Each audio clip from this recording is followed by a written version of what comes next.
Extrusion modeling, also known as making a robot slash person. So when you open up Blender and you click on General, you get given a cube. We're currently in object mode, so that means I can kind of add more objects, which will then appear here on the right-hand side. But I can't really do a great deal of things other than kind of move and scale and rotate bits and pieces here. Now, what we're going to do first of all is click on Edit mode, and you just press Tab on your keyboard to get you to that. And this will show you then there are more tools you can potentially use, which we'll be looking at in a moment. Now, in terms of extrusion modeling, basically what that means is you actually have a shape like a cube or a sphere or something which you might choose from the add list, and you can kind of pull it around and do things with it. So what we're going to do first of all is click on the very top area, but I need to select which one of these three I'm going to use. So this one on the left-hand side is for vertices. So that basically means I can click on each of these and I can hold down Shift and select more of them. If I press A on my keyboard, it highlights all the vertices on here.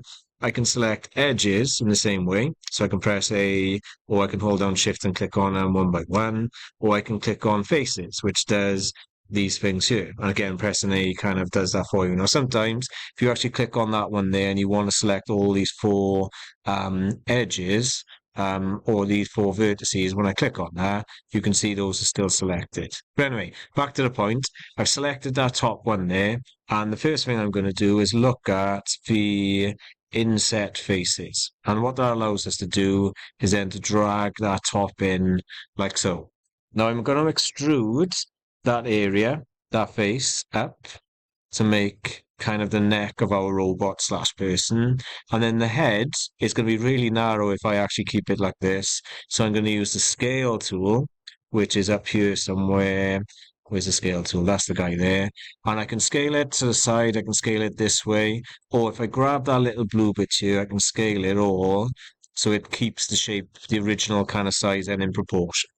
Back to the extrusion tool, and I'm just going to zoom out a little bit by scrolling on the middle of my mouse on the scroll wheel, or I can press Control minus Control plus to zoom in and so on. But again, I'm using the extrusion tool to grab this point, drag it up, and I've got my head sorted. Now then, I'm going to look at doing arms getting pulled up from this area, and I'm going to use the same technique as I did with the neck. I'm actually going to use the inset faces to actually kind of squish down that part. But the problem is, and then pull a bit out like we did with the head. But the problem is, I got to do it on the opposite side as well. And if I try to do it on this side, and then I try to kind of visually see how it goes here, it's going to be a bit of a fight to get it accurate. I want it to be symmetrical. So we're going to use something called a modifier. And on the modifiers, I'm going to choose mirror.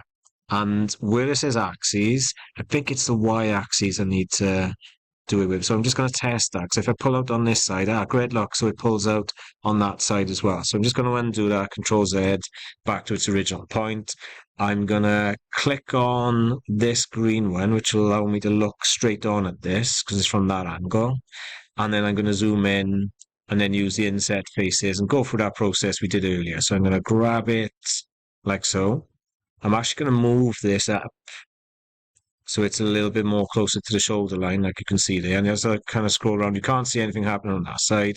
But the second I start to extrude it, I'm going to zoom out a little bit more so I can see it a bit better.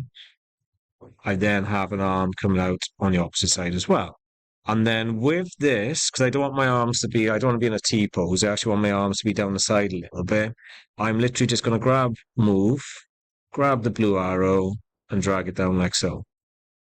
Now then, next bit, I'm going to have legs. Now my body is looking pretty small at this stage. So I'm actually going to click on that again and drag it down to that area like so. And there's my body as well.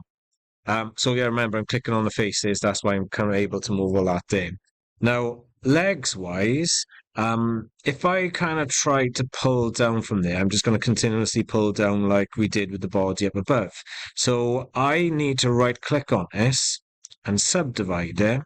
And what it's done then, it's actually subdivided into 4 sections. And that works perfectly, actually, because I want the one leg to come from these two and the other leg to come from the other side. But this time, I need to tick X, because if I try to drag the 2 down here, it won't actually do anything because it's only mirroring across here then, so it's just left and right. But now Y is selected, I'll be able to do it here as well. So I'm just gonna move myself up so I've got a bit of shaking space. I'm gonna hold down Shift and click on that one as well. And then with the extrusion tool, extrude region, I'm going to pull it down. As you can see, it pulls down the other side as well.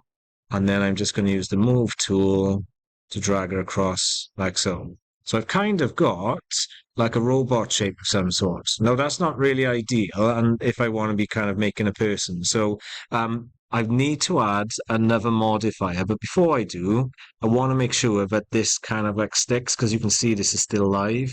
And if I press X, what will happen is this will disappear, and all the kind of mirrored things will disappear as well. So from the drop-down list, I just need to go to object mode, sorry.